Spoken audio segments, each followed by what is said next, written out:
All right, everyone. We are turning 40. This is our 40th episode of the Black Flag Show.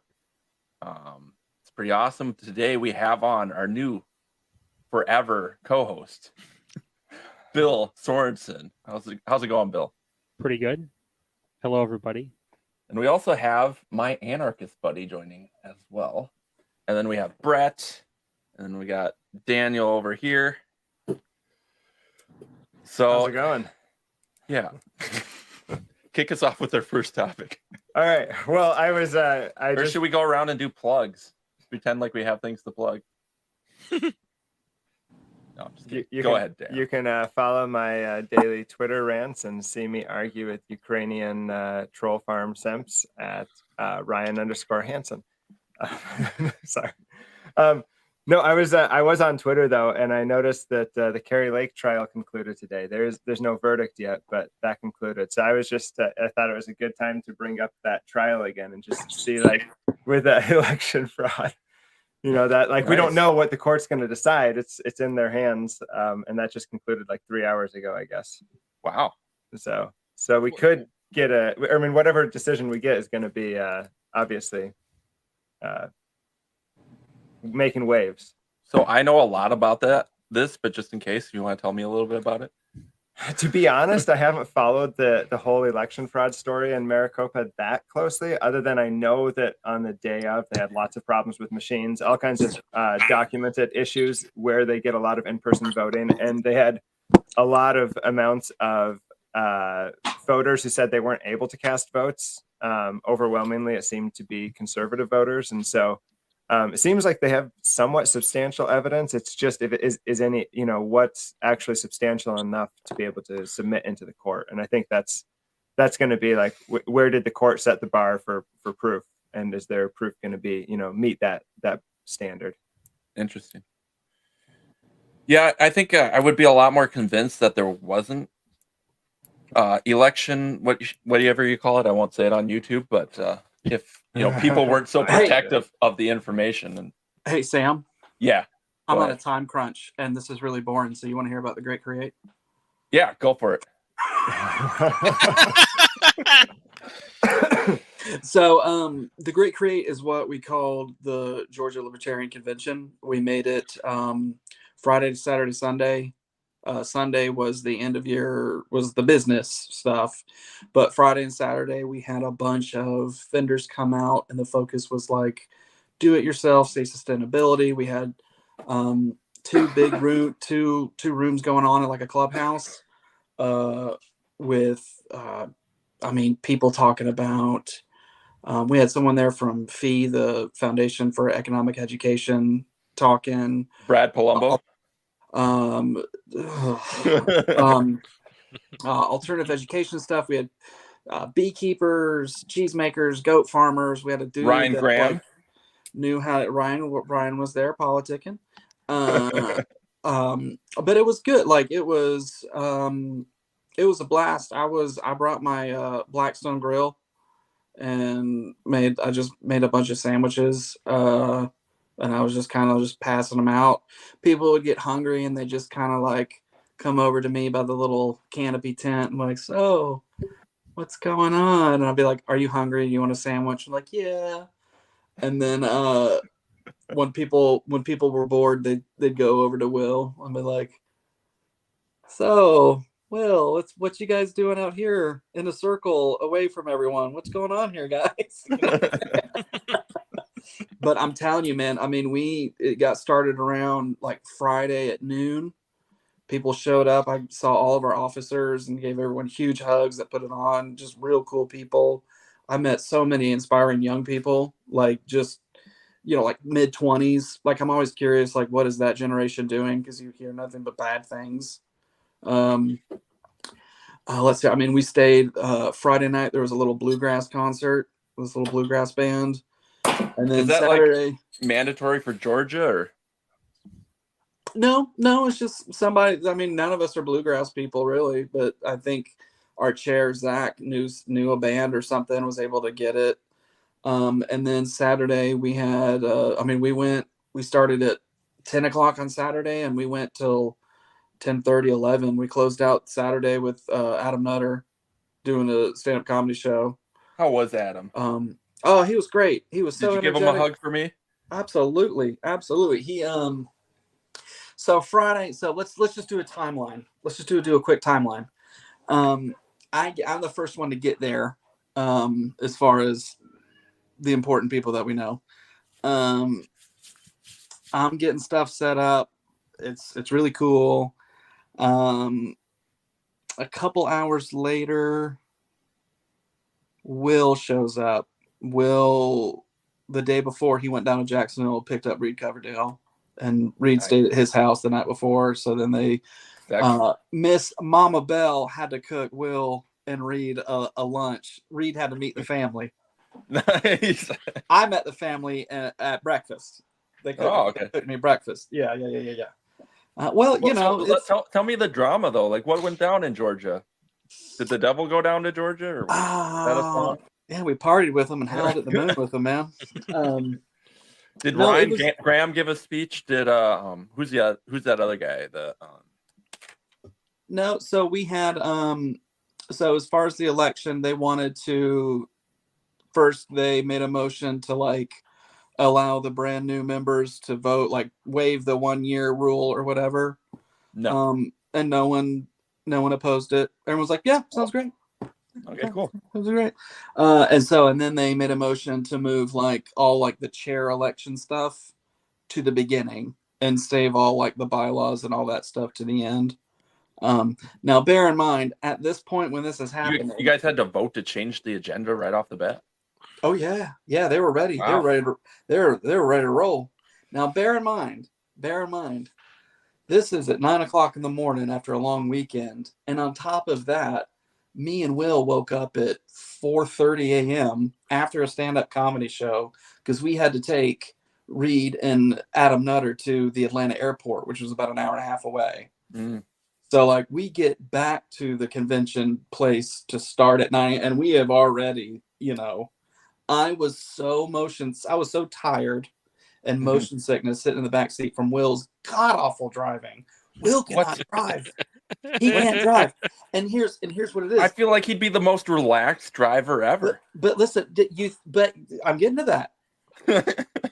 On a tractor. Look, Will's not here right now. You can say whatever you want. Oh, I am. I'm letting it fly, homie. We're getting to that. On a tractor, you just set the throttle and then you just take your foot off the brake / clutch and you go. Yep. So I'm sitting in the back seat, just like trying to get some Z's and make sure everyone has room. I'm aware of how much space I take up. And he was doing the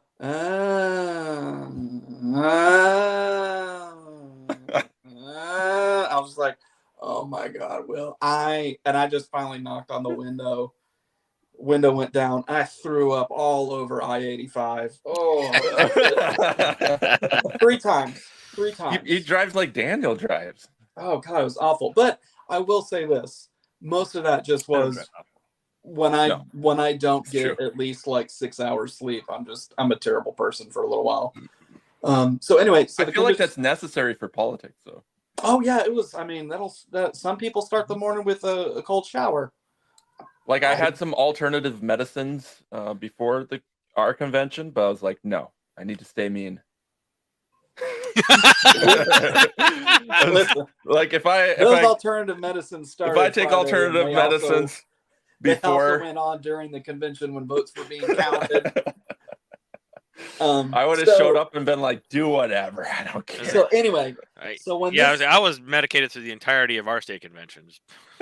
So when the convention kicks off, Last time I was at a convention, I started smoking, and then my pen died like a half hour into it, and I didn't have anywhere I could charge it. And I was like, fuck, I have to sit through the next 8 hours. My medicine. His was worse though. He was with the Republicans, right? Don't even remind me. So I want to go to the Republican convention. I think that'd be a blast. Then go to the Democrats. Frustrating. Clap so like this frustrating probably or something. Sam, I gotta go, man. I gotta go. All right. Wrap it up. Tell me the most juicy drama thing that happened. Well, no, I'm trying to, and you won't shut your mouth. So when the convention gets started, we're sitting like in the way back corner in a table, me, Will, and it turns out the guy, the feature act in the stand-up comedy show, apparently he's in Georgia and he's like a Mises dude, I guess. So his name's Matt Carter. He was funny to be next to. So we cracked jokes the whole time. Our vice chair moved to Pennsylvania, so he stepped down. So our chair, Zach, stepped down, and they ran someone. They ran a guy named Danny Dolan. He's cool. But I think Jared won 75-25. We ran our vice chair. He won. Our treasurer, we elected some dude. We elected an Asian dude, so we know he's good with numbers. For treasurer. He's some cool Asian. He's some cool kid from Young Americans for Liberty. Like he did. I would laugh so hard if you guys didn't even if you didn't have to run a campaign or anything or talk He at didn't. all. You're just He was just like he said that. And I was like, sweet. Well, and here's the deal: the person who was running against him for treasurer was White one of the Wankoff crews. Oh, okay. I mean, just hates Will. She hates Will, and this is her speech. This is her speech when she gets up. She goes, "Hey, I was a treasurer before at so and so. You should nominate me. I know what I'm doing, or not, or whatever. Thanks." Like that was. We're like, all right. So she lost 19-41. I remembered that. Close race. So we went all of our stuff, and then in between. Oh, and then now when this happens, everyone's like real quick to like point of order. I make a motion to nominate so and so. Like, we did it. Or it's like, dude, relax.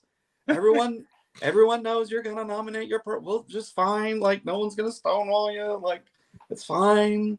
And then they ran the at-large folks, and we had four open positions, and yes, the Ryan Graham dude, that was his shot, and the former chair, who halfway through last year could not get reelected back on XCOM even after he stepped down, ran for an at-large, and he came in 5th place. He didn't even get his at-large place. Nice. Which means it's not me and Will. Like it's time for some introspection. And then that was like all the important stuff. I was really tired and I wanted to go home, so I jetted out of there. But it was great. Like as soon as we had the Seems chair, like everything went pretty smooth. I tweeted out. I said Georgia Key's still intact. Our convention was way different. Ours was pretty intense, but maybe it's just because I'm more into that. Because I remember at Reno. Did you go to everyone Reno? was looking for a fight, and there wasn't really I was like, dude, again, no one's out to get anybody. It's because most of those people weren't at the actual festival. They just showed up to the convention, the business. They didn't want to have fun. Dude, me and Will did some serious politicking. Like, he was giving out his Rabbit Eye wine, shout out, and stuff. And I was cooking for everybody, and it was a blast. It ruled. And so during the convention, when all that was going on, like, no joke, people on Saturday went, "Wait, you two are the people that they called to censure? You're the people?" And we're like, "Yeah." And people were coming like, "Wait, you're the thugs of the party?" And we're like,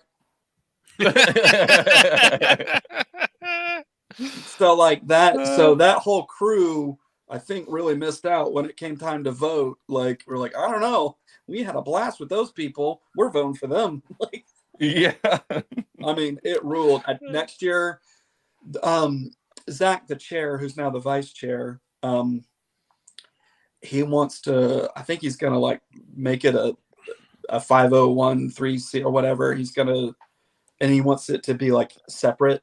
Like, he wants to do it with the Libertarian Party, but he also wants to keep it his baby, which he should. Yeah. And it's one of those things that it's going to get bigger and bigger and bigger each year. I'm coming next year. Oh, it was a blast. I think if we're going to do it at a similar place next year, I'm probably going to rent one of those big inflatable water slides. Oh, nice. I mean, just for like kids, because there were some kids there. Like Okay, cool. we had people that talked about like board games. They have like a board game review social media thing, and they talk about like how incorporating that into like homeschooling, alternative education, and like so we played card games with Mike Termott, one of the presidential candidates. Dope. Like he taught Dad's a real ass dude. He's cool. Yeah, he's He's I like heard a he gave a person. great He's not a speech. lizard. He's not a lizard. Like he's a person. What kind of card games did you play with him? Yes, details. They were playing something. I was learning how to play a game called Sushi Go, Okay. which I bought. But then this was at lunch. We were sitting in the back patio, and he said, like, you can ask me questions, but like they have to be weird. And so I have a curation of like all the funny "Are you garbage?" questions. So like I was like asking him like all those questions, like, do you use regular mayo or Miracle Whip? Like, Yeah. just all like just. Do you pour in your Pineapple on cereal pizza, first? yay or Well, nay? listen. Have you ever smoked on a body of water? I said, have you or a family member ever represented themselves? It said, have you ever represented yourselves in a court of law?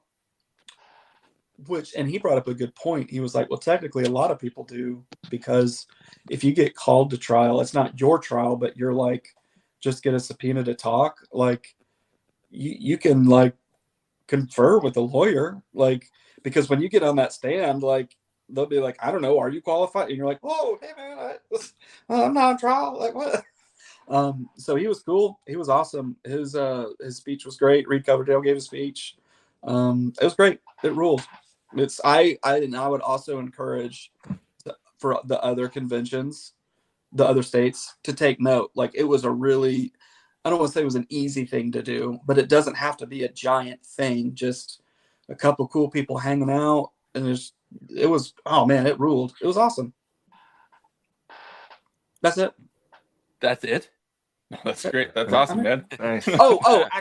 Actually, to end cap it, I did not run to get back on executive committee. Okay. Because apparently that was like you can't talk like that on Twitter if you're a leader of the or whatever, as if people know what that is. So I was like, fine, I won't run. Like we got 2 people to replace us. That's great. So having said that, me and Will have only decided to become worse. Yeah. Do you still run the Georgia Twitter? Me? Yeah. I can neither did you confirm ever? nor deny that. Oh, I that's can neither right. confirm nor deny that. That. So I think by next month, that's the next executive committee. That's, I think, when we'll finally get a verdict on the special committee's recommendations if me and Will are to get censured. Was Chase Oliver at your committee? Or at your Yeah, convention? he bought everyone pizza during business. Oh, Nice. that's nice of him. And I will say this, the next day, or like that Monday, he drove up to Atlanta to talk about the Cop City thing. Okay. Oh man, and he had like his, they allot people 3 minutes if they stand in line for something like that. And if you just guys go on Twitter, like, and look it up, I mean, he gave a great like like fact by fact speech, just holding people accountable. And it was so funny because like I think it was out of a respect thing where like everyone was like snapping in the background. Oh, Jesus Christ. Like, but I think because like that's stupid. However, like if you hoot and holler, like you can't, like you're ruining Chase's time. Oh, sure. Yeah. You No, can't I get it hear. now. Yeah. So like hearing that, I get it. so when you hear a lot of people snapping behind you, he's like, all right, I'm feeling it. That was like, I told Chase, I tweeted, I was like, dude, I wish you could have been in a black church. Like, like the roof would have exploded. It would have ruled so hard. He was that good. Wow. I'll have to check it out. It was perfect. Dude, I watched his debate with Warnock. He did great. He did No, a good listen, job like, of representing libertarianism. So no one believes it, but me and Will, like, and he's a great, like, to talk to. Like, he's Oh, yeah. good. Like, he's good. I talked to him at our It's just convention like- too. Yeah. It's just like, hey, man,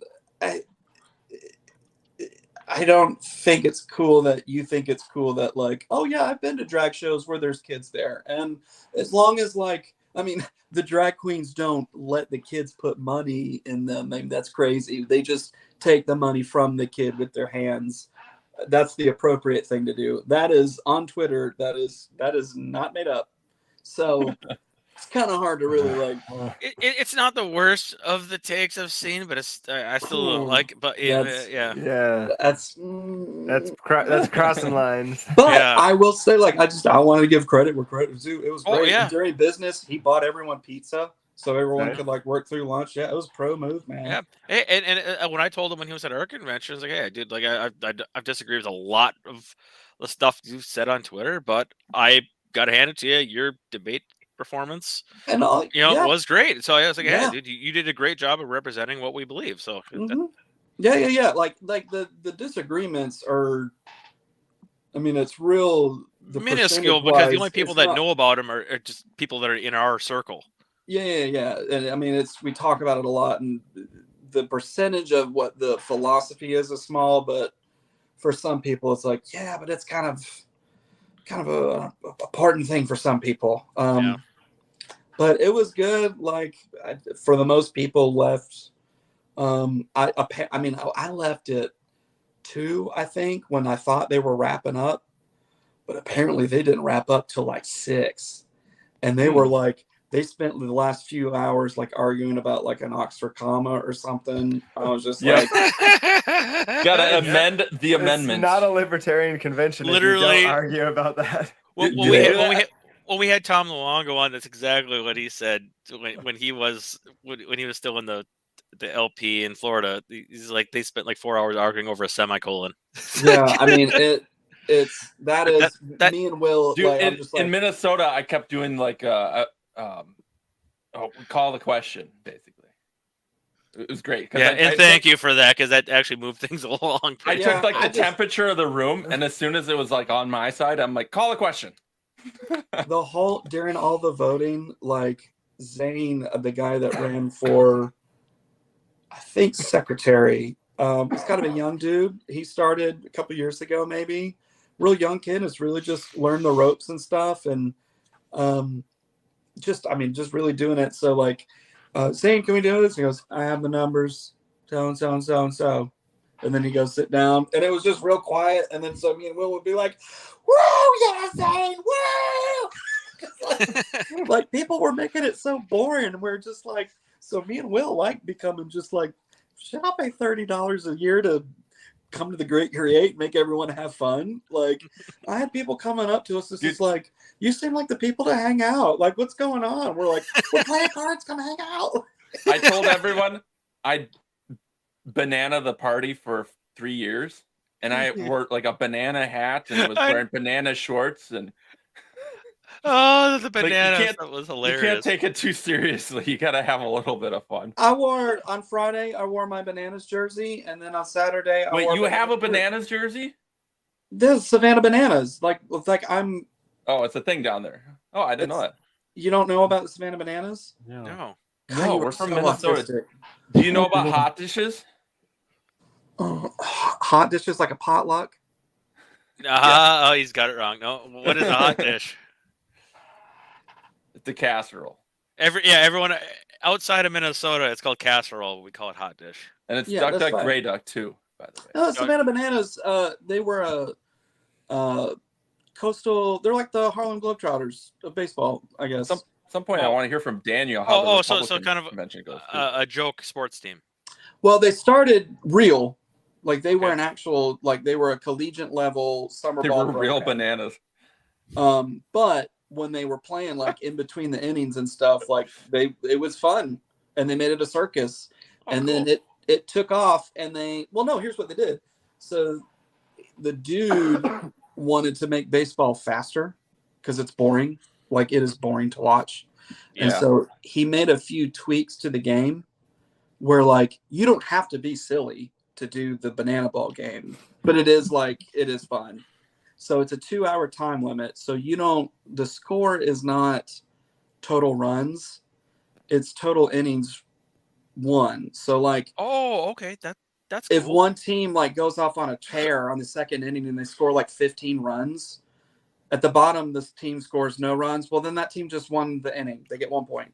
They don't cool. have 15 points. They get 1 point. Interesting. If a fan catches a foul ball, it counts as an out. Cool. Oh, nice. Cool. That's really awesome. When you step into the batter's box, you can't step out. You're in. Fuck yes. Fuck yes. Stop getting out and redoing your strap. Yeah. And that's it. So it's basically as fast as the pitcher can go. So there'll be like a 2.5 minute top and half of the innings. If you step out, it's a strike. There's no bunts because bunting sucks. If you bunt, you are ejected out of the game. You're lame. Get out of here. Fucking based. There's no walks. So if it's ball 4, it's a sprint. It's not a walk. A walk is boring. It's a sprint.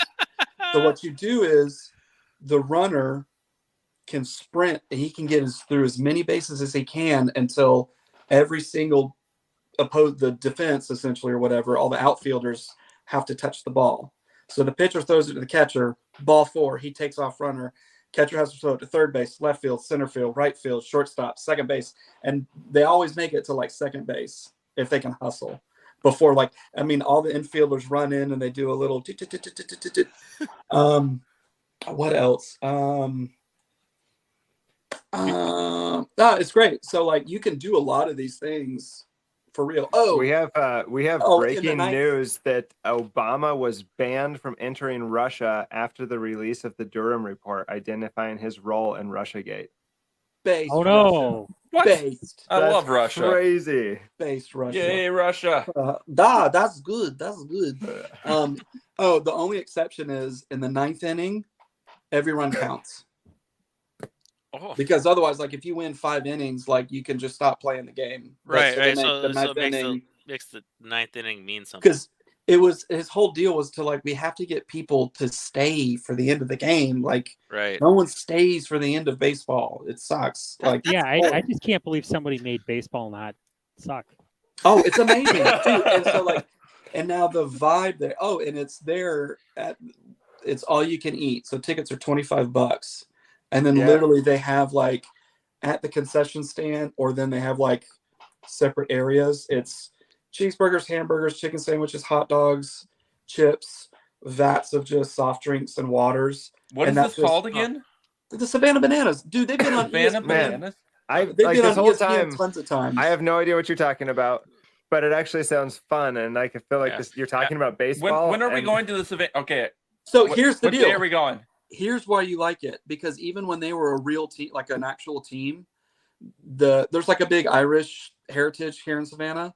So they looked in the rule book and they came out in uniforms and kilts. They wore kilts. Fuck yes. And they were like, you can't do that. And we're like, they went, oh, it doesn't say we can't. So like the whole attitude of what they do is just like, who says? Like who says? I can't believe this is a real thing, Bill. Every time I can't talk about it, Bill, but I can't believe this is a real thing because we did something. It's been anarchy in Minnesota. It's been anarchy. Oh my gosh. Well, hey, you know what? Fun fact though, about Minnesota with baseball, Minnesota is the state with the most like town ball leagues in the nation. Like we have more like just must be all the lakes. Maybe, I don't know. But yeah, town ball is still a really live and thriving thing here. Oh, speaking of, so what they do is they draft a really big team, and one team is the Savannah Bananas, and then the other team is the Party Animals. Okay, so they draft but it's not, the Party Animals have a better record than the Bananas this year. Okay. So like they are real baseball players that just want to they weren't drafted. They can still get drafted, but like they also like to just every game's sold out. And so they're playing in Vegas right now. Like it's getting ready to come on. It's super late here. But they're doing live. So it's free on YouTube. They stream. Okay. They have a whole like announcer crew that's like. All right, guys. zany Well, too. let's shut It it rules. down and go watch Yeah. that. Seriously, I'm gonna go. I gotta go tuck the kids in. So Oh yeah. Well, thanks for hopping on and letting us know about Georgia and that Will can drive and that Ryan Graham is the greatest and that baseball is pretty based in Georgia. and basically Yeah. powerful bananas. strip clubs for kids are all right and. And on that note, have a good night. That's Whatever, man. long as Later, dudes. the- Peace. But for real though, town ball is a big thing in Minnesota. What I don't even know what town ball is. The last time I went to a baseball game, I sat next to someone and I was just like, "So how does this all work?" And then I couldn't pay attention long enough, and I'd miss them doing the pitching and stuff like that because Baseball sucks. it's boring. At least with football, they're like, "Okay, something's gonna happen. Pay attention." Something happens, and then you can do whatever you want for a little bit, and then pay attention. Baseball, it's just, I don't When know. it comes to baseball, I do enjoy watching a live game. It's a lot harder to watch on TV. That's fair. Well, I will say I've been to baseball games in person and enjoyed it.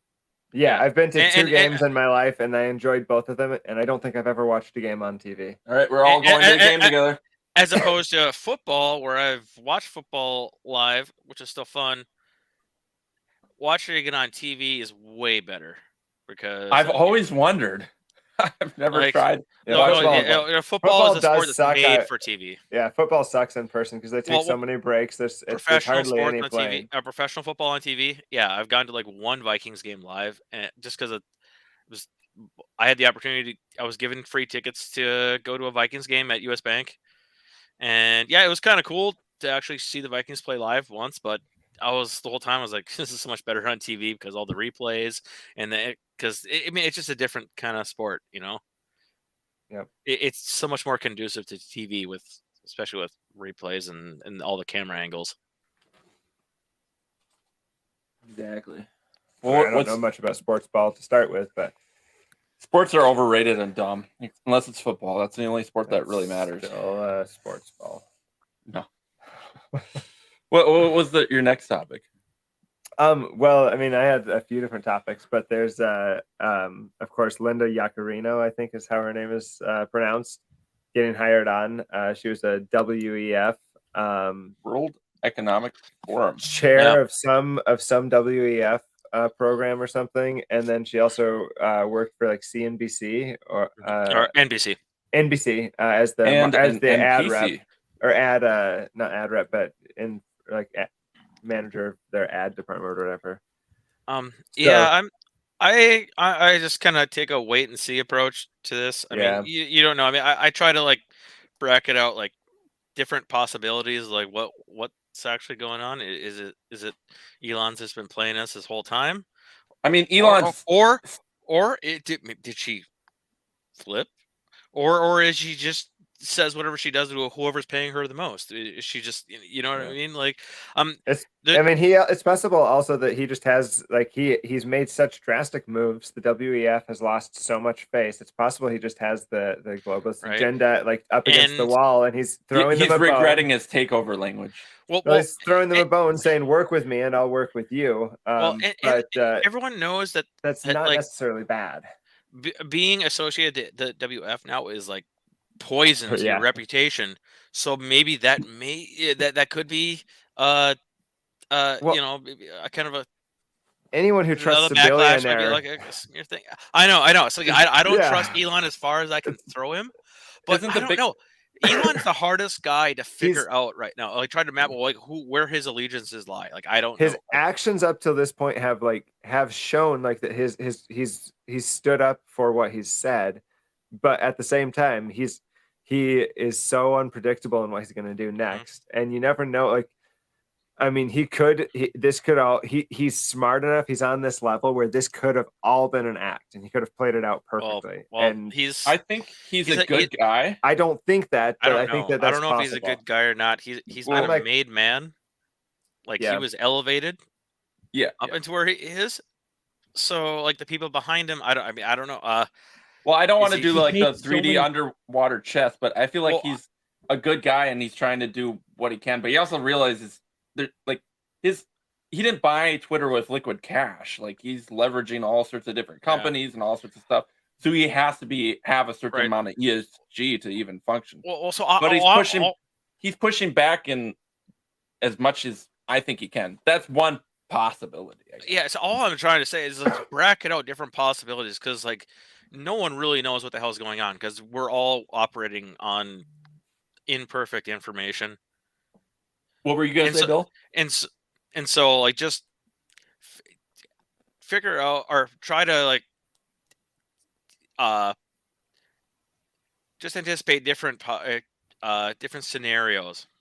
I guess I don't just. Oh yeah, I don't. forecast. I think this isn't. You don't want to play 3D chess, but I don't think that anything is as simple as 2D. I Yeah. mean, we live in a very nuanced world, and I think to take either extreme, you're missing the point. Like it's usually the truth is found somewhere in the middle, and so he's not a savior. He's not a shining knight. But there is a possibility that he has acted with integrity all along, and I think we should take every win that we get, regardless of the motives, and then we should build off that momentum. So I mean, if we lose Elon, it doesn't mean that we automatically lose all of the gains that we've gotten because of him. And so I think we just need to take every moment, but always be wary, especially like billionaires.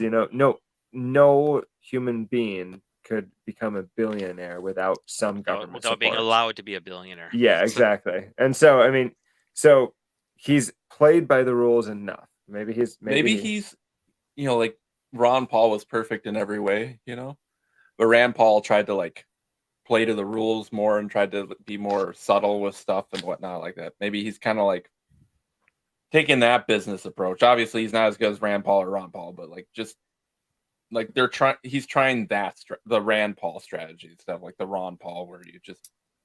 That's what I'd like to If I had to take that's what I'd like to do. What Elon's made so many people mad that he's trying to play both sides, so to speak. And if he found Linda Yaccarino and thinks he can control her, then now he's got a woman CEO running the company. So I'm sure he'll get some sort of tax break or whatever. And the World Economic Forum connection will keep George Soros happy, And hopefully it doesn't all explode. It's also going to give. But I'm worried about his dog's severance package because his dog was the previous CEO of Twitter. Yeah. Well, I've heard that he's getting at least several years supply of caviar. So. Oh, excellent. Yeah. No, I've heard and whether it complements that or it's a negative, just what she'll also bring in a lot of previous advertising dollars that weren't available to him that are run basically through the WEF. Right. And so, for better or worse, if BlackRock takes the average American's dollars and uses it for extreme leftist agendas. And so if our fucking 401ks and everything. Yeah. So if Elon is able to go and do the same thing to them and, throw them a bone, get them on board, and then be able to twist them into that, it's possible that he is working a different angle here. And I think it's too early to say anything. I think it's wise to be wary, but at the same time, we shouldn't just like give up hope. I've seen a lot of people just like throwing out like, that he betrayed us, and it's like, well, he didn't betray us. He hasn't done any actions that betray us. And he hasn't been perfect, and no one. Twitter has been objectively better than it was before he bought it. So, so it's getting better daily. It's getting better daily too. He's coming out with new, meaningful updates to the algorithms and systems. The People's Report or whatever that's called. Community notes. Community notes are amazing. That's incredible. Oh my God, Biden keeps getting wrecked. Community notes. Incredible. Isn't that great? Like a politician has to be like, well, wait a second. If I lie here, I'll actually get caught. So, but on a platform is that big and that important as Twitter, there are powerful people that are behind it. Probably more people more powerful than Elon. Just take that in mind. Well, there's still people like Andrew Tate getting banned for shit for a couple days, and it's like, and what I think the story that I heard, and I never heard it was confirmed, but basically a rogue Twitter employee. So there's still potentially rogue Twitter employees there. He got banned again? This was last week. He was banned for a couple days and then restored, and then and then it was apologized. And apparently, in the apology, it was said that he that there was a rogue employee that pulled the strings. Yeah. See, well, I feel like Elon's been in charge of things enough to where like you can send the everything that happens is either he takes all the blame. I can't imagine Andrew Tate getting banned and being like, well, Elon Musk didn't know about that. He's just the most, according to him, the most popular person in the world or whatever. But I don't know. We just have most to manly, best treat everything with skepticism.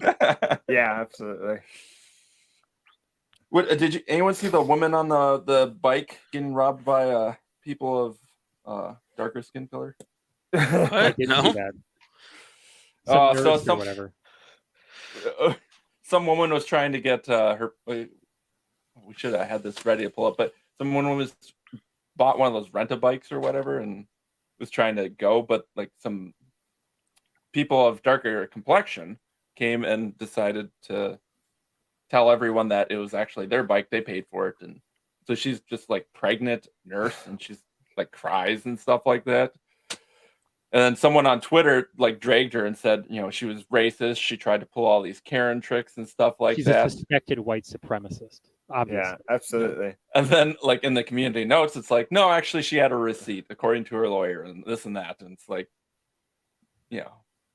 there does seem to be a rise in people on the right complaining about, black violence and black crime and stuff like that. And I don't really know what to think about that. It seems like they're pushing back against the culture, a different way. Yeah, it does seem that it seems like if the brainwashing is working, that would be the end goal, is to get not just minorities to uprise, but everybody. The goal, upheaval from all sides, and so for sure. There's a lot more.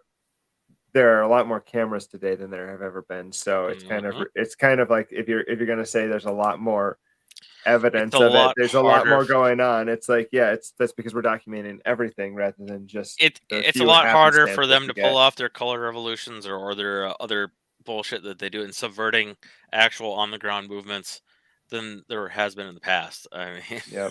Hey, Brett, what do you think are some examples of color revolutions in America? Was it just the Black Lives Matter thing, or is it happening all the time? Revolution? Well, I think they're trying to slow roll it. I believe I kind of subscribe to what James Lindsay's been saying, like we're going through a Maoist revolution. Yeah, of some sorts. It's not an exact copy, but it's very similar. It's been adapted to work for America. It's been more slow rolled through us, but I mean, obviously, it was accelerated right around 2012, 2013, around Occupy Wall Street. Well, and now it's focusing like all the new restrictions that were just proposed for farmers. Like that's like right out of Mao's book. Yeah, but like American culture is so much harder to subvert than like European countries or other third world countries, because this country was birthed on an idea of individualism, which is why it's taken them so much longer to completely take over the culture of this country. So what do you think? Question right off the back of that, if I can ask. I just listened to I've never given Vivek Ramaswamy. I've never listened to anything he's had to say, but today, like I was listening to something else on YouTube, and then a video of him, an interview with John Stossel or whatever, started playing, and it was like an hour long. So I just decided I'm going to listen to it because he is he's not completely not serious, and he actually has some very interesting things to say. Yeah. So what have you listened to him at all? Do you like a little bit? I actually was kind of like, I don't know. American politics hasn't been kind of my focus in the last, I don't know, several months. I've been more focused on geopolitics. So Vivek Ramaswamy kind of like wasn't on my radar, and I just only very recently started listening to him. I mean, he's been saying things that I like, Well, he But- spoke about basically in that interview, he talked about like the American idea, like what it means to be an American, like Right. we've lost that. And that's what you were just talking about, is basically like, and he talked to a lot of those points. And so I guess what he was saying is like, that's the basis for everything. We've lost our American identity, and that's the basis for everything. And so, Yeah, so would you agree with that? Oh yeah, 100%. Okay. But so, like I've said before, I treat everything with skepticism. Yeah. And just because some guys paying lip service to saying things that like we agree with, or you know, saying things that are fucking true, but like, what are his motivations? I don't know. I'm gonna have to look into him more. Yeah, the one thing I didn't like is he didn't automatically say he was going to pardon Edward Snowden. He said that's not clear cut for him. Right. Well, see, Edward Snowden is a psyop anyway. Oh, yeah. well, yeah, I'm very skeptical of Edward Snowden. Okay. Yeah. All right. Yeah. You know how the reason we're skeptical is just because Cato and Reason really like him. Right. Well, you got me on the skeptic CIA train now. Yeah. I mean, did they bring him out as a way to like put fear into people, to make us think that the NSA is more capable than they really are? I don't know. Well, I mean, that's just one angle to look at it. I mean, I'm just looking at all different kinds of possibilities, because like that guy is, well, he's still hiding out in Russia. Yeah. He always has the same haircut. Always. He always looks the fucking same, which that means if he wants to go out in public, it's very easy to hide his appearance. Yeah. Think about that. You know what I mean? Like, I don't know. I mean, well, maybe I'm wearing too much of a tinfoil hat, but what's her he's face a from the crisis propaganda? actor. Yeah. What's her face from the propaganda report said the way he talks and stuff sounds like he has the same speech trainer or whatever as like Obama. Interesting. Right. Yeah, he does. Kinda He tell does. that. Yeah, he Right. does enunciate. Obama was a very Obama. highly trained sophist. It would explain why his hair's so greasy too, right? Like they're just trying to make him disheveled or something. Or I don't know. Like, well, his hair, like I said, his hair's always done the same way. His appearance never fucking changes. true. Yeah. And they're saying too, Maybe like he's supposed he to be in didn't say, hiding. they say he didn't say anything new that people didn't know. Like he didn't break it. Right. I don't know. Well, I mean, Yeah, no, that's interesting. see, I have way more skepticism over him over Julian Assange. So Basically none. Yeah, no, that's fair. Well, Julian Assange is in custody, right? It's kind of yes, exactly. Yeah. Yep. So what do you think about the Durham report? Is it a limited hangout, or is it actually like, finally the dam is starting to burst, and maybe things are starting to finally come out, and maybe some of the regime might be fucking starting to fall. A limited hangout or not? I think this could be the death nail in the FBI. Like after this, like their time is definitely limited as they currently exist. Like that, everybody right now is calling for their elimination. I mean, everyone in our circles, yes, but like, I mean, more Americans than ever are skeptical of the FBI. Yeah, and I'm talking about average Americans. I'm not talking about leaders. That's always the challenge, is getting the leaders to do what the people want. Right. I mean, maybe I'm got to the point where I'm like so cynical. Like I just like don't want to like. I see something that looks like good news. Like, but is it really though? Yeah. Or are they just feeding it, giving us a little bit? Do you think there's just so we stop paying attention to even worse shit? But do you think there's like a chance the state the deep state just wants Trump elected again? Because it's almost like too much. They're just like giving him way too much to like. Well, there might be fights going on behind the scenes within the deep state. Yeah, and you know what I mean. Like the Jerome Powell's on Trump's side, maybe, or something like that. Yes. Well, the Jerome Powell, not on Trump's side, but like on the Wall Street. Yeah. Side that's opposed to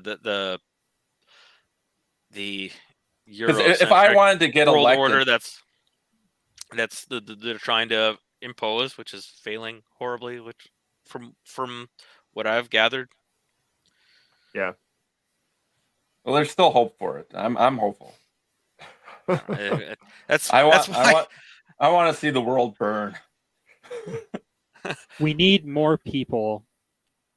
I don't care if they're on the left or the right, suspicious and hating the government.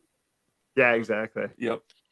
but not just the government, because the government isn't really what's important. It's who controls the government, which is bankers. Well, which control every goddamn government. Yep. And which bankers are going to eventually win overall in this fight right now? Because it's pretty fucking obvious all the central banks are not in alignment anymore. What were you gonna say, Bill? I mean, to some extent, I don't think it. I mean, obviously, the banks and sort of the global elite, to use that term, Yeah. control the government. But I think to some extent it does matter.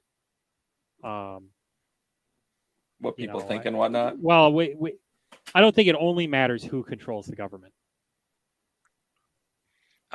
Well, they have to have mass approval from the people, right? Which is I don't think that's true.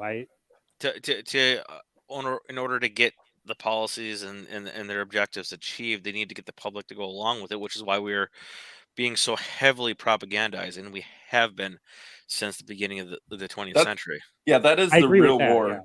It's all propaganda. Like people are looking at fighter jets and if they take away our guns, how we're going to react against the government. It's like I understand that we should all have guns and stuff like that. I'm pro Second Amendment, but like the war is propaganda. Like if they're feeding us propaganda, if we can push back on that, how much we can push back on that, like that's where the whole battle is.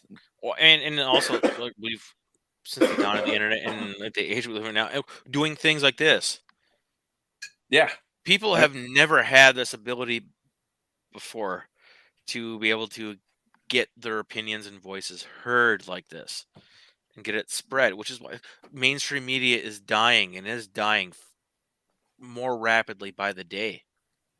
Yeah, to me it's like run local and do a dumb podcast or whatever, right? And try to get your voice out and fight the propaganda, and then do something local. Like those are the two things you should be doing if you really want to. Well, and I think Reed Coverdale, he was kind of putting out a bunch of black pill posts and stuff like that. It's like the world's probably not going to change. People are probably going to keep doing the same dumb thing, and it's just what's happened. Maybe there'll be something drastic happen. I'm not saying that, but it's we're always going to have really feel states like and governments. To me, and it really feels feel like the strings of society as it exists are being pulled out one by one. Yep. And what that means, that there will be another tapestry woven, but what that means for like as the current state, like is it going to completely collapse, or is it going to be remade into something different? What I was getting at is like you can't change the world, just change a little bit, do like so that when you go to sleep at night you'll be like, well, I did my part. Well, it's like you can't clean up the whole world, but you can if you see a wrapper on the floor, you pick it up or something. Do what you can to influence people in your circle, and that's what the best you can do. Improve your community.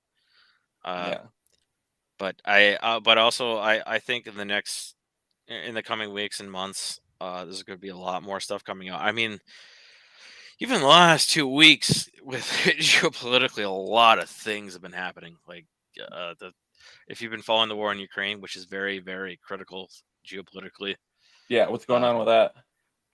Oh boy, like the Russians have been blowing up some large ammunition depots, like those that big. Have you see that video of the big mushroom cloud? I have not. Holy crap! Yeah, apparently there was some depleted uranium ammunition that was stored in this one this one ammo cache that the Russians just fucking destroyed, and there's a massive fucking mushroom cloud, and the thing with depleted uranium rounds, it will like permanently poison the area. Well, not permanently, like it'll pretty much make it any land where this stuff is radioactive, like it's unusable for like 10 to 15 years. Yeah. And it was the British that moved it in. And like the Russians just fucking, boom, destroyed it. And like the Ukrainian military has been running out of ammo, men, equipment, everything. And wait a second. I had like 200 people on Twitter over the last week tell me that is a false narrative. Okay, well. Go ahead, Bill. I'm so sorry. Wasn't there some news article I saw not that long ago about how the Biden promised another like $100 billion in aid? I think isn't everyone running out of guns to send to Ukraine? Like even if we give them money, the Russian war machine just keeps on humming, and they are not running out of stuff, and they are not running out of men. They have been the kill ratio is like still 7 to 1 or something, right? It's insane. At least.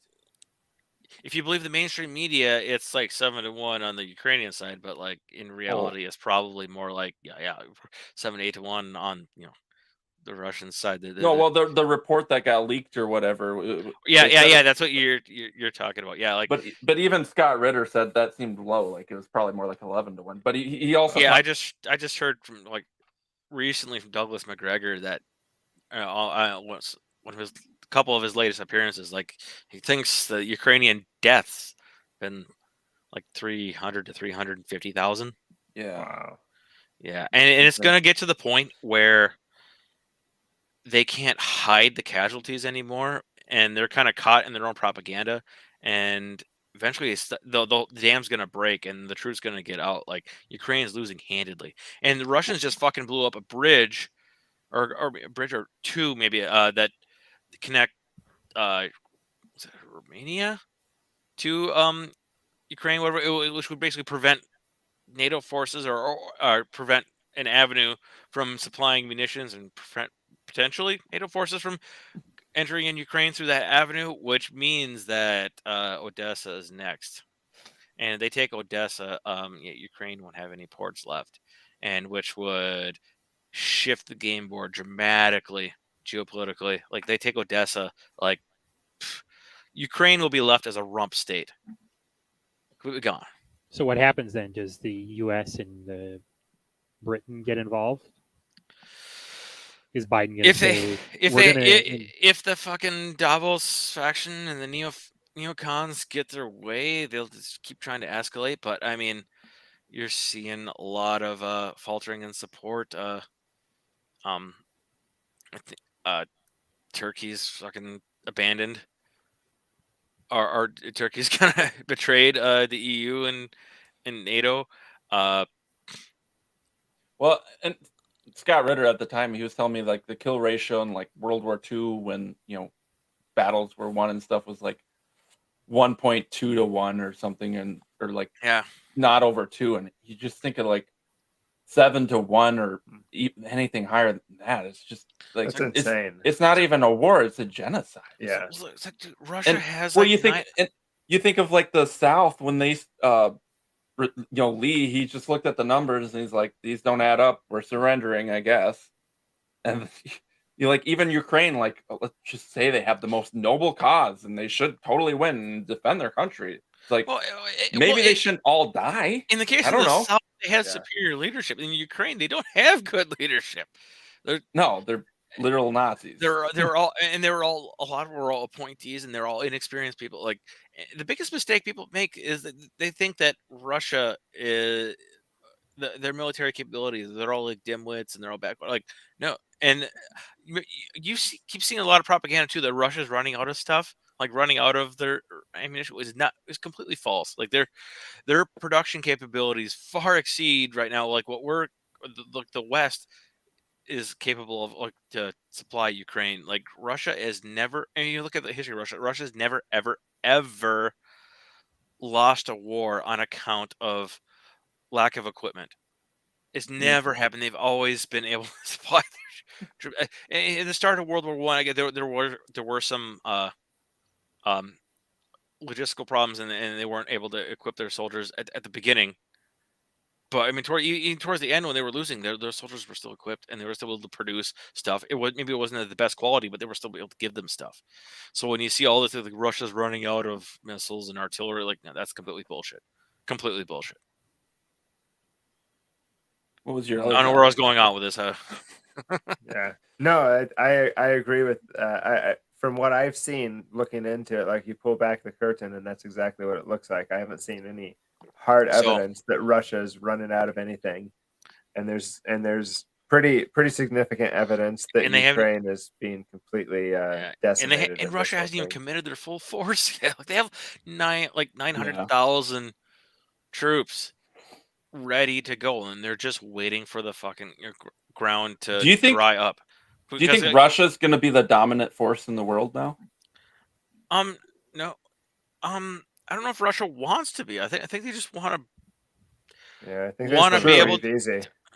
I think they just want to do commerce and be a fucking normal country. They have no imperialist ambitions, from what I can see. But still, if they're the top dog, they can sway things. Oh, they are far from being the top dog. Okay, but I think they believe that they're fighting an existential fight. Because if they hadn't invaded, or I don't call it an invasion, but if they hadn't moved troops into the Donbass region, I think they would have kept putting more, or NATO would have kept putting more forces, kept building up Ukraine and building up their ballistic missile capabilities in eastern Ukraine that could reach Russia. So I feel like Putin finally got to the point where he had no choice and had to, take more action and escalate in a war that has already been fought since 2014. That's another thing that people don't get. It's like Ukraine, the government in Kiev killed like 10, 15,000 people in eastern Ukraine. Yeah, and Russia doesn't.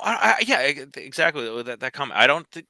And I think that Putin realizes you can't be a global empire. It has never been achieved, and I don't think it's even possible, because you have to the way you have in order to run an empire is you have to run an economic system like we have, and it's already starting to run its course.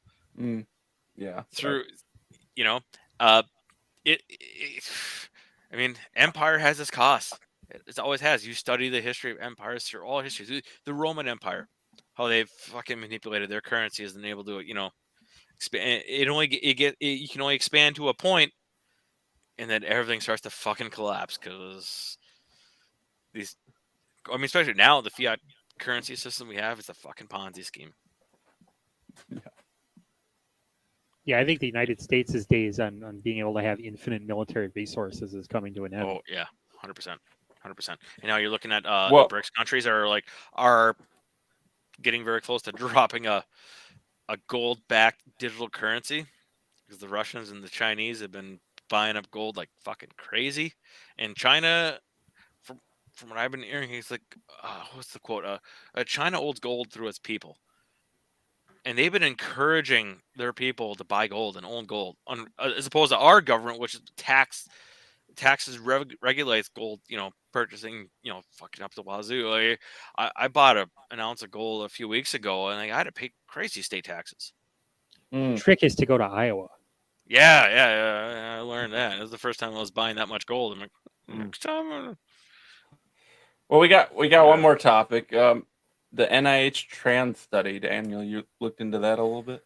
Oh yeah, it was just reported today, I believe, that the study it was like over 300 total participants, but 240 minors, and there was 2 deaths, and so 2 minors have died now in a medical study, and it's like that's where we're at in medicine, where we're butchering children and calling it medicine, and so yeah, that's I don't know the word butchering is what I'd say mutilating, but not. Well, you're right, mutilating. We're not butchering them, but it does seem to be details of the study. Like, what were they? So it was they were doing surgical procedures. Is that? It was everything. So they were studying the children or studying everything, and it included surgical procedures. And both, from what I understand, reading just the little bit that I have about it, it included both top and bottom surgeries. And so the NIH study conducted on 315 vulnerable teens aged 12 to 20. Yes. Put them on high doses of cross-sex hormones to measure the psychosocial effects on their mental and physical health over a 2-year period. The results were not good. 2 of the teens committed suicide while taking the experimental hormones. Oh yeah, and 11 I saw others that expressed study. severe suicidal thoughts. Well, they had a study on women taking hormones. For a while there. They did epidemiological study, I think is what it is, where they basically just ask women how they feel after they take them. And so a bunch of healthy women started taking hormones because they were healthy. Testosterone, primary, right? Was it? Yeah, but because they were healthy and they were taking hormones, they still outdid, unhealthy people. Oh, okay. But then they did like the double blind study or whatever and found out like really, really bad. So they had to pull everything. But yeah, like hormones are such a finicky thing. Like you should never take hormones unless you absolutely have to. And taking these cross-sex hormones, I don't know what they're thinking. Well, at the rate that they're putting people on these, it far outpaces like what like the because like the a very small percentage of people are actual like true trans, like Yeah. and now like look at all the youth. There's just so many more people that think they're trans, which leads me to believe that they're being propagandized. Yeah, Well, they're heavily intentionally to destabilize this country and bring on the slow roll, the color revolution we talked about earlier. Yep, they've done studies showing, or they're not done studies, but they people have looked at things, and they're basically showing that they're taking autistic and misdiagnosing I cannot talk autism as trans. And so you're taking these kids who are just having a harder time understanding the world and then throwing in like this whole other confusion. Well, I mean, especially, like, so when you're at the age, when you're like going through puberty, that's a very, very like hectic time in each person's life. Like you're going through changes and your hormones start activating, and you're very vulnerable to outside. Yeah, persuasions. There's a lot more pushback now than there was initially, and I think a lot like there's a lot more fight back. But what we're losing is it's happening in the schools, and I know like we're getting conservatives a little more up, running the school boards and whatnot. But these cities, like, there's just no hope. Like they're going to be dominated by these progressives, and we're going to have a whole generation of people that are just fucking that are traumatized. Yeah, completely traumatized. People just need to take responsibility for their kids and just take them out of the schools. I mean, and then you throw on like we're funding divorces and stuff like that, and it's not it's not that easy to do either though. Like you no, can't expect everyone to be able to pull your kid out of schools. Like a lot of families depend on dual incomes. Like it's but it's doable. I mean, both my parents worked. They had 8 kids and they homeschooled us, and they worked. But they owned their business. They worked 60, 80 hours a week. It's totally doable. Sounds like white privilege. It's not white privilege when you work. Yeah, it's white privilege to be able to work 60, 80 hours a week. And I remember a lot of weeks growing up, and they didn't make any money, and so like we had to eat beans for the week or whatever. But like that's life. And we, so it is sustainable. There are systems out there where basically we taught ourselves, that we had curriculum that taught ourselves, it paced us. It told us like we had goals that we had to reach. And basically our parents spent about 20 minutes a day making sure that we had our goals and checking our work. And, and all of us are yeah, exactly. And all of us once you learn basic reading, writing, and how to do basic math, after that, you can learn on your own. You just need a little bit of guidance. Successful people do learn on their own. Yes. Like Absolutely. if you only learn stuff that you get from sitting in class, you're not going to. Well, and the be thing very is, successful. every kid wants to learn, but the school is specifically designed to take them and change that natural tendency of children and turn them Kill into curiosity. exactly. Turn them into a warrior for to work in the factories or go out and fight for their country. Like it's all about creating a specific type of person. Destroy independent thought. Everyone sits in a fucking desk. They learn from a sole teacher who's the authoritative source, and you just study and learn how to pass tests. Yeah, which is the antithesis of education. It's not schooling is not education. Well, especially now because everything is online. Like there's no shortage of information. There's a shortage of learning, and we're trying to get kids to memorize information. It's the dumbest thing ever. If you want to learn That's a lot absolutely about backwards thinking. Be submissive to authority, and then just memorize what we tell you. But if you want to learn a lot about the public school system and how education should be done, read John Taylor Gatto. I mean, he's great. Okay, we'll check him out. Well, that's about all we have for today, folks. Thanks for joining the 40th Black Flag show. We're kind of starting to get things starting to feel like we know what we're doing a little bit. Oh, isn't that like white supremacy if I do that? It is. The OK sign. Yeah. Oh, shit. White power. I found a bunch of pictures of like Obama and Hillary Clinton doing it. Oh, yeah. Well, obviously Obama is a white supremacist. If you haven't noticed that yet. Yeah, because he's they got Mexican white supremacists now, though. So he's clean and articulate. So. All right, Bill. Thanks for joining on the show. It was great to have you, as always. Where can people follow you? Do you even want people to follow you? I don't know. I got to think about that. I have a Twitter. I think I have a at. I don't. What the heck's my Twitter account? You have Twitter. Yeah. I have no idea what my handle is. Bill Sorenson. Yeah, that's right. You can follow Brett at Brett Ballistics. My Twitter handle is Lyndon Felser 19181. You gotta change it. Sorry, I don't even know my Twitter handle. Okay, it's at Lyndon Felser 191. Good luck spelling the name. At Bill Sorenson 14. Is that it? Yep. How many other?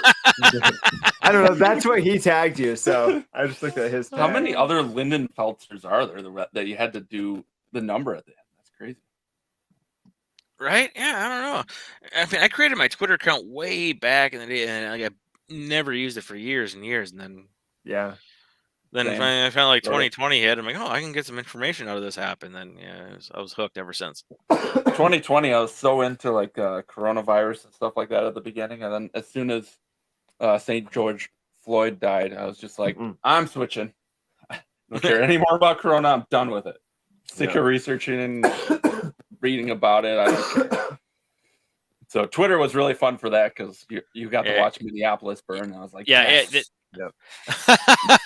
I agree. It was the summer of love that got me hooked on Twitter because I was watching the riots happen in real time because I work night shifts. So when in my downtime at work, I was looking at, I was watching all this crazy shit happen before the rest of the country was waking up to all the bad news, and I'm like, I know what happened before you guys did. So, it's funny too, like with Twitter, it's like if you take information from Twitter and put it on Facebook, you'll in my mind, I'm like, it's brand new information. It's going to do a lot better. But it's like when you put it on Facebook, they don't even know what you're talking about.